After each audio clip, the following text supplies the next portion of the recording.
Sabarimala spot ബുക്കിംഗിൽ വൻ വർധനവെന്ന് Sannidhanam police special officer B Krishnakumar. ഇന്നലെ 10,000 പേർ അധികമായി സ്പോട്ട് ബുക്കിംഗ് വഴി ദർശനം നടത്തി.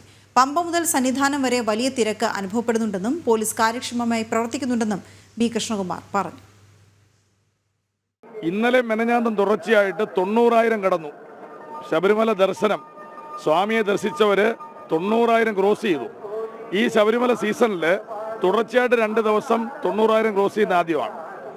അപ്പോൾ അതിനകത്ത് വന്ന വ്യത്യാസം, വെർച്വൽ ക്യൂ നമ്മൾ 70,000 ലിമിറ്റ് ചെയ്തിട്ടുണ്ട്. പക്ഷേ നമ്മൾ സ്പോട്ട് ബുക്കിംഗ് ഇതുവരെ 7,000, 8,000, 9,000 ഒക്കെ ആയിരുന്നു. ഇന്നലെയും മെനഞ്ഞാന്നും സ്പോട്ട് ബുക്കിംഗ് 20,000 ആയി. ഈ 20,000 ആണ് 10,000 വർധനവ്.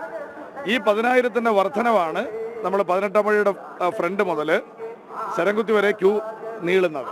ഇത് ആ 10,000 ആണ്. കറക്റ്റ് ഏതാണ്ട് ഓൾമോസ്റ്റ് 10,000 സ്വാമിമാരാണ് ഇത്രയും ഭാഗത്ത് നിൽക്കുന്നത്.